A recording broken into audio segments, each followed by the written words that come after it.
Hi, everybody, and welcome back to the Upper Room. This week, we're talking about gratitude.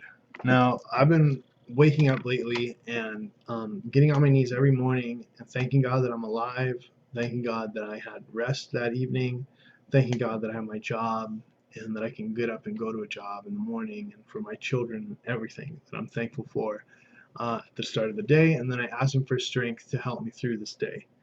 And then at the end of the day, before I go to bed, I hit my knees again and I thank God for the day. I apologize for the things that I did wrong, and I ask Him for His mercy that um, and strength to help me endure tomorrow and help me see my defects in that day um, um, and that I went through. So there is a saint. His name is Saint Ignatius of Loyola. He used to do this at the end of the day. It's called the examen, and it's where you examine your day. And when you do this practice, you can remember things that you forgot to do. You can also be grateful for the great good things that happened to you that day from God. And you can also start to notice the things that you did wrong, so you can start to resolve those issues. Um, so if at the end of your day, before just watching TV and just crashing into bed, take a few moments just to sit in the stillness of the room, with the lights off, and just be in your thoughts and just think about your day from the moment you got up, from the moment you went to bed. Play it like a movie through your mind, and see the places where God was, and see the places where you could have done better. This is something that it becomes a skill once you start using it, because a lot of times, you always talk to older people, or I remember talking to my parents, and they would say, man, if I could go back, I'd do so many things differently. Well, why do they say that? They say that because after they go through a trial or they go through a decision or something, they look back and they see exactly what they should have done. And if they had the chance to do it again, they would have done it this other way. It's like they see things in retrospect. So when you examine the day, every single day, you can see the things that you would have done differently. And so the next day, when the next day comes, you begin to start doing those things that you notice that you're doing habitually differently. You start to focus on them to try and resolve those issues, about defects in your character, defects in your behavior, um, you know, the way you treat people, just all those different things. It's just a simple little prayer and meditation that really helps at the end of the day. And it also helps you, most people that do this all the time actually become happier.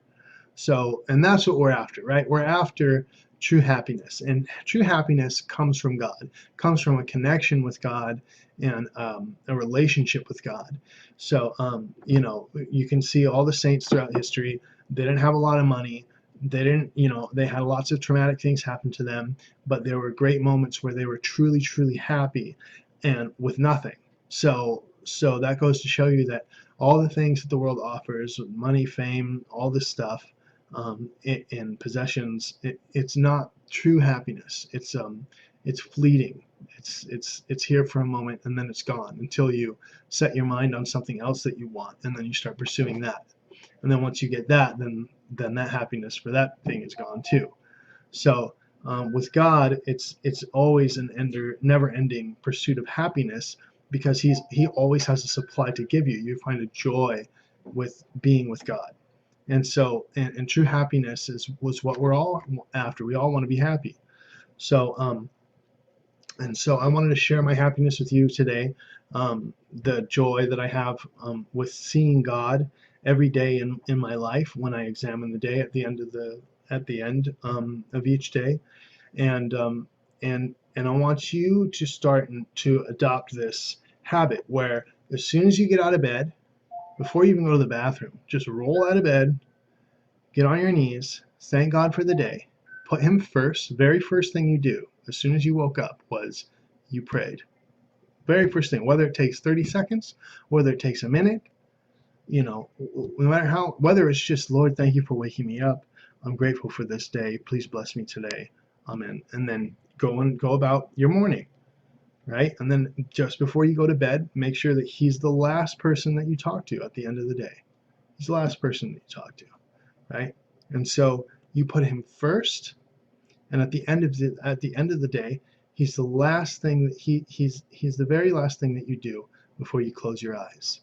And you'll notice that there's this beauty to your life that you wouldn't have noticed there before when you just go to bed, or when you don't look at the day that you went through and then you see like all the blessings that came along with it, or all the hardships that you had to deal with, or all the trials that you had to go through.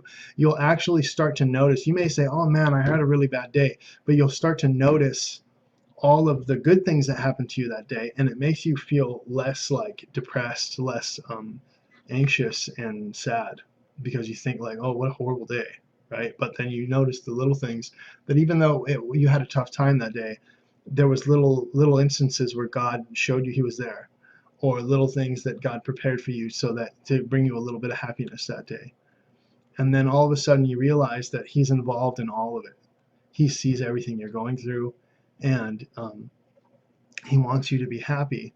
But trials and challenges help build our character into something new, so we can mature as individuals, and so that our souls can mature.